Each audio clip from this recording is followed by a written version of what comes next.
So this K way is Kariba way, right? Yeah, this is a Kariba way. I only buy anything that starts with K. When it starts with K, I buy. No K, no buy. We should introduce our t-shirts.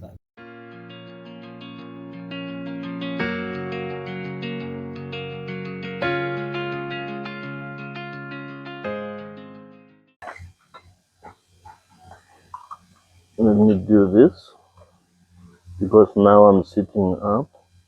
Yeah. Yeah. So this K way is Kariba way, right? Yeah, this is a Kariba way. I only buy anything that starts with K. When it starts with K, I buy. No K, no buy. We should introduce our t-shirts also. No, already I was. Kariba world. That was actually the main reason. Also, I was in Cape Town. Color, huh? White and Yeah. purple. Yeah, logo. Yeah. But not purple all. Oh yeah, because it will not be seen. You know, even the purple. You know where the purple comes from? Because with the website, when they buy from whichever third party, it's standard color. So that's why then I just said, okay, let's continue. Because you remember we discussed even in the port, I changed to orange, whatever they said, but the rest of the website will be this. I say, why? They say, no, we cannot customize it. It's already like this. It's something we cannot change. I said, oh, I thought I would have wished they asked me what colors. So they just made that decision. But anyway, colors. You know, sometimes things happen for a reason. Things happen for a reason. Then I said, okay, let's just roll. So now, as I have said before, you know, going to the university for me, I had only this one shot. Can I get this? One shot. No, this one. Yeah, dieting. Yeah, that one is good for dieting. Shannon. No, good. I finish with them always. I had this one shot only, and I had to make sure that I study. So even, you know, this guy closing business, selling, going back to the UK. I had as I said before, the transport business. I had my cousin assisting me, you know, to transport the students.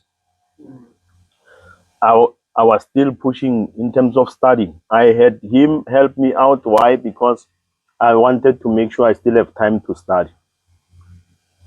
And I made sure my minimum requirements were that from Sunday till Thursday, I study 5 hours per day. If I don't get enough time at night, during the day, somewhere I need to squeeze it in, but I must still have the 5 hours every day of study. And not studying for like doing your assignment. Or, no. This is just studying.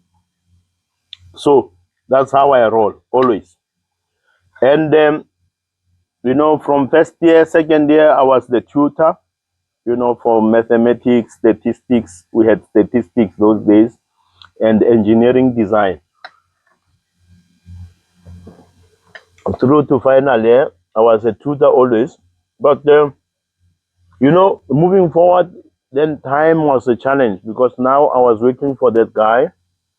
I'm a tutor. I must study. Now I want to do this transport thing. Oh. But with the transport, it was always hectic during, you know, holidays or weekends. Yeah. Especially month-end weekends. Because kids now, they got their allowances. They want to go party and stuff. But, yeah, life was moving. And, yeah, did quite well. And then, you know, back at home, my father started getting sick. But he's been sick for a while. They had said they wanted to, you know, heart replacement or something. I think it was the heart. Because he used to smoke. He used to smoke a lot, all along.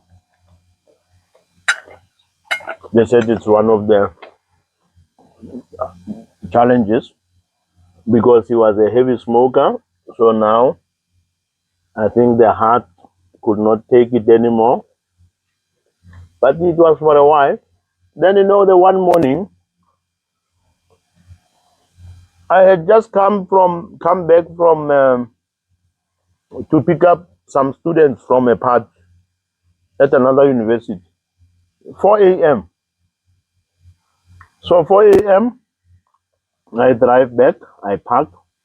I go to I'm staying at the school residency. I get to the room. I say, okay, let me just take a quick shower because I felt like, okay, maybe after this Harara study, it was a Saturday morning. Then, something happens. As I'm taking the shower, I'm about to wipe myself. Outside the shower, I see my father standing there. My father is standing there looking at me. Oh, I'm wondering, what is my father? Something you just see, like maybe corner of your eye. And then it's like, I look again, he's not there. I say, did I just see my father here? And remember, this is now 4 or 5 a.m. now. I said, You no. were at your place? No, I'm at the university now. Okay. At the residence university, yes. And my father, remember, his almost 18 hours drive from Cape Town. That's where I come from. Then I'm thinking, no, I saw him. I said, no, I saw him. He was standing right there. And I said, okay, I must check what's happening back home. Because those days, even at home, coming from the rural areas, no phones, no nothing. So you have to call someone who is in a developed township, maybe a family member. They can drive there or send someone there in a taxi to check. So, hey, this one is talking my language, brother. You see, I must also lick the fingers. Yeah. So, and I said, no, something is not right. I saw him. That was my father. And I know he's sick. Then I get out of the shower, cleaned everything. I wanted to study, but I say no. What can I do now? And it's too early. I cannot call, anyone. I don't want to bother anyone. It's too early. But anyway, but I got worried. I can't study now. I'm just sitting there. Then I took a walk.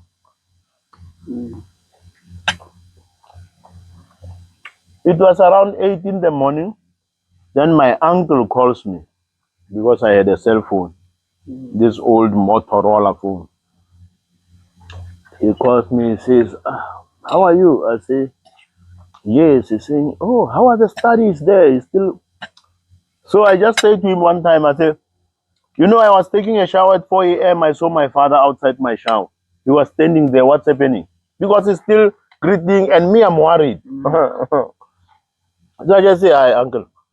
But tell me, I saw my father. I was taking a shower. I saw him outside the shower. He was standing outside the shower. What's happening? Tell me. Don't worry. I see you're still going all over the show. Just tell me what's happening. He said, you saw him? I said, yes, I saw him live. But they know that sometimes see things. He says, no, sorry, my son, he's gone. I say, he's gone. What time did this thing happen? He says, no, it was around maybe 3 in the morning. And, he was at home because he had been at the hospital for a while. So then he said he wanted to come home. That weekend, he came home, I think, on the Thursday. And then early that morning on Saturday, they said, no, he said, no, I'm feeling hot. They put him outside, by the corridor. He said, no, now I'm feeling cold. Back to the room. I'm feeling hot. And then back to the room again. Then he was gone. I said, yeah, for me, it was around now, 4 o'clock. I was taking a shower. And then I just saw him outside my shower. Then I thought, no, something is not right. Why I see my father here? Mm.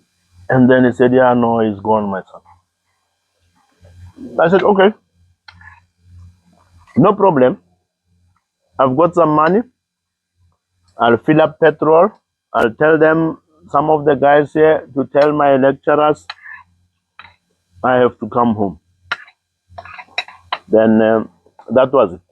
I told some of my friends that, you know what, guys, my father is gone. I'm going home to bury him. So my cousin came with me. We were driving together. Mm. Oh, the bone marrow. I love it. So we drove together from Cape Town to Johannesburg. When we got to Johannesburg, my cousin, because we know the most distance is from Cape Town to Johannesburg. From Johannesburg to my parents' home, it was like another 3 hours drive. So when we got to Cape Town, it was late in the evening. I mean to Johannesburg, it was late in the evening. So my cousin, I booked him a flight back to Cape Town. Mm. And then he took a flight because he was just there to help me with the driving from, Cape Town to Johannesburg. So he took the flight back to Cape Town, and then I drove to my parents' home. I got home, family, most of the family already there. You can see now this is serious. So we have a death in the family. Mm. And remember, I'm the firstborn son. Mm. So, you want to be strong and this, but sometimes, it's tough. Mm. When you want to cry, you have to find your corner, cry, come out again, look strong. Mm. Because you can't be crying in front of your sisters and Yeah. younger brother, because you want them also to be strong. They see you weak, they also become weaker. Then it was Saturday late at night when I arrived. Sunday morning, we're busy with preparations. Monday, because with us, the body is there at the mortuary. So we must just now go witness everything. For the whole week, we're preparing. We even drive to the city. My father had all this, life insurances, and we have to sort out everything. And with the Department of Education, because he was a principal at the time, so we have to sign documentation, everything. Mm. So we do all of that, and then we were going to bury him on the following Saturday. The following Saturday we have the mass funeral, people coming, everyone. And another thing that happened was, with us, if say we bury on the Saturday, the body will come on the Friday, the day before the actual funeral. Mm. So it comes, it's at the house. Now there comes a time for viewing the body. Something strange happened. Mm. Something strange happened. I'll tell you what happened. Now we go in there, it's a queue. But me, I just let everyone go because they just open, this part of the coffin Mm. just to see and then walk past. And when I get there to look at my father's face, my father is talking. Uh-huh. It's like he's saying something to me, but I don't quite understand what he's saying. But I see him. I can see the lips moving, the eyes opening. His hands, it's like he's trying to move his hands. He wants to tell me something, but he can't.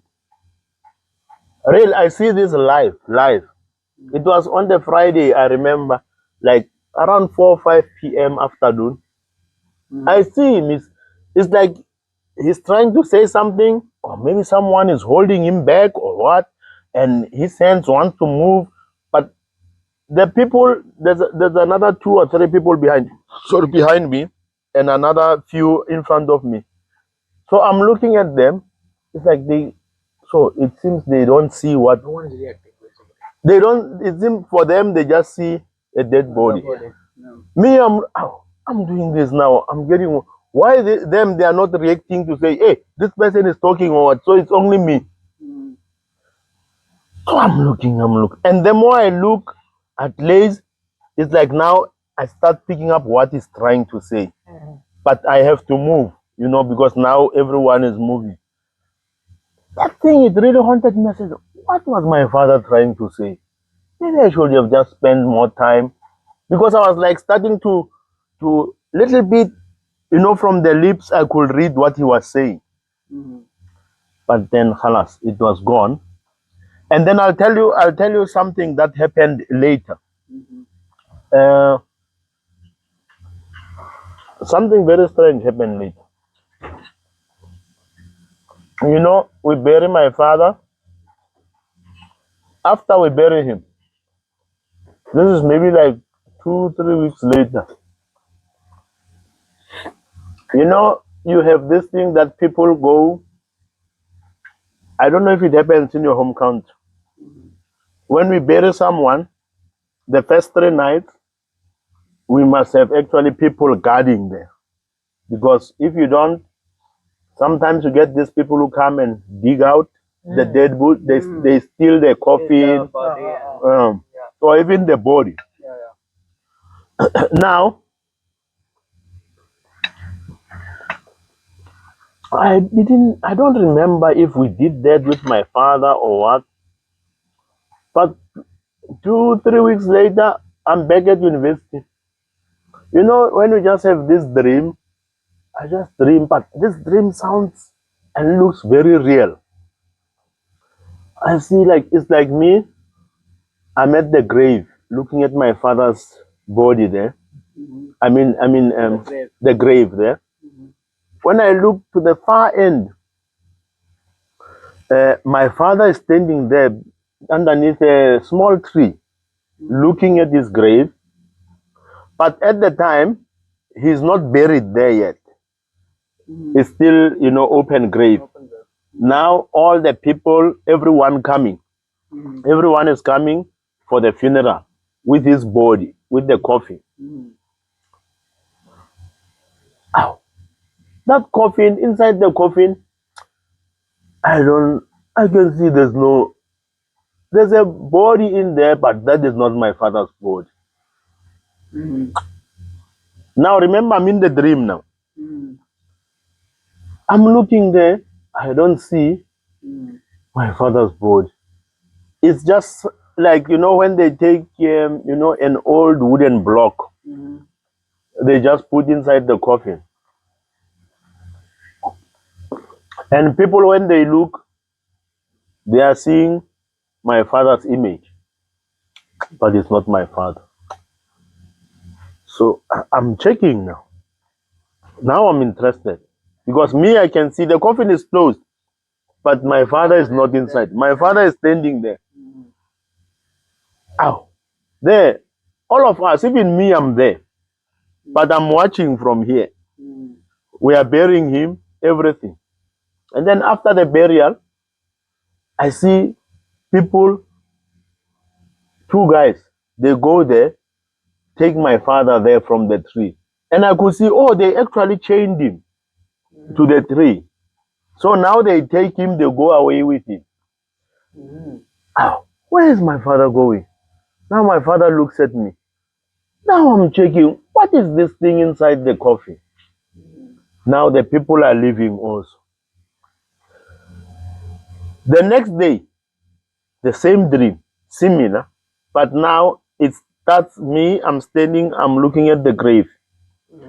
When I'm looking at the grave, one guy, elderly guy, whom I knew very well, and is one of these not good people.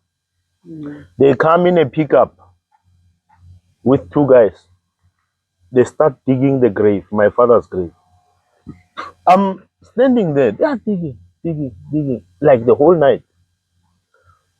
When they start digging there, they take the coffin, open it.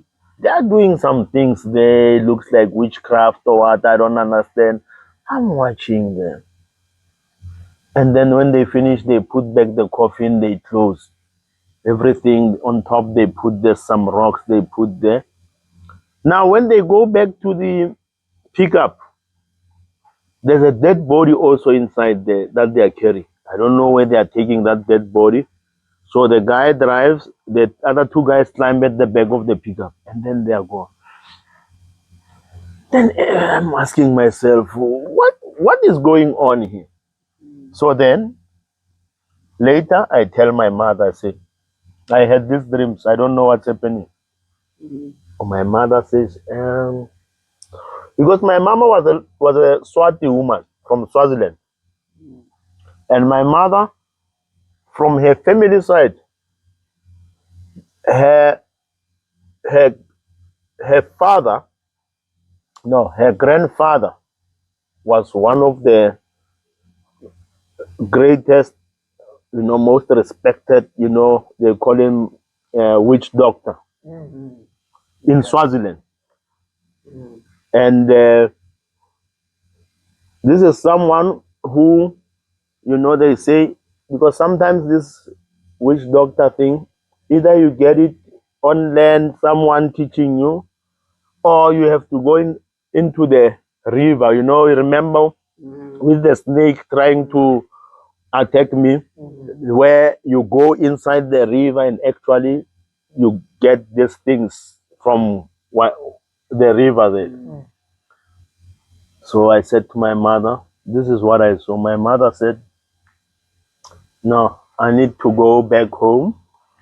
I need to go and ask what is happening, because this, we cannot take this thing like. So my mother went, I think, to a place called Nelspruit, because it's most of the Swaziland people, when they enter South Africa, Nelspruit is more like their place. She went to ask whatever. They told her what is happening. I was not there. I don't know what exactly they did, but my mother told me later that I know what you saw is exactly what it is. These people, what they do, sometimes you have a loved one whom you bury. You people are you're thinking we're burying my father or my friend. No, it's not. They do all these magic things and wara. They take the soul of the person, whatever. Too much complicated. I was not even interested. And then you guys, you bury the person, but it's not the person. The actual person is somewhere. They are using him for other things, or doing other things to whatever, complicated stuff. So he said, now when I went there, this is what happened. They went to get him back through whatever medium they use, and then so he can go and rest, go to his grave and rest. I said, oh, okay. So that is done? He said, yes. I said, okay, I'm happy. But I'll tell you, you can pause, because I want to finish this university part actually, because there's so much to discuss. I mean, let's discuss on the chair.